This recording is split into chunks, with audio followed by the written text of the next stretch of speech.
wanted to enable others to do the same, to help creators whose ideas were bigger than their budgets. I started a company called Off-Brand, with the idea of making events for not just myself, but other creators. Off-Brand Studios was officially launched on September 27th, 2022, with big expectations for the future. Now, event production is no easy task. The logistics, live problem solving, and massive behind-the-scenes efforts make it a constant challenge. Lucky for Ludwig, he had experienced employees lined up at the door. There were multiple people staffed from his own company, Mogul Moves, and even Beyond the Summit, the same production company that he worked with throughout his entire career.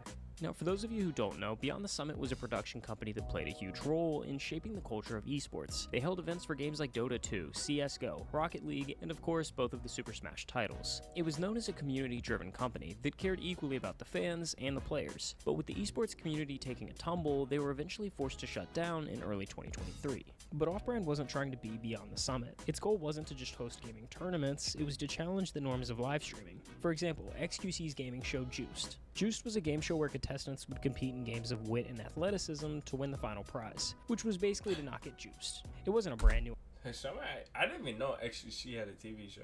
Drop down below if you guys have seen that. I didn't even know that was a thing. But for streaming, it was. And sure, the actual event was a little scuffed at the beginning, but for it being Off-Brand's first one, it was considered a success. Writing the success of Off-Brand, Ludwig's mindset was to do one thing: take streaming to places that couldn't even be imagined. What's chess boxing? The coolest sport ever, dude. What? It is one round of chess, and then you switch for one round of boxing, and you alternate until somebody wins by checkmate or knockout. The internet was split. Damn, One half that's eager with sick. anticipation and the other laughing. But both sides ended up tuning in, with the stream getting 315,000 peak viewers, close to a full 100K more than his month-long subathon. The thought of the event was so far-fetched that it shouldn't have worked, and depending on how you look at it, it didn't.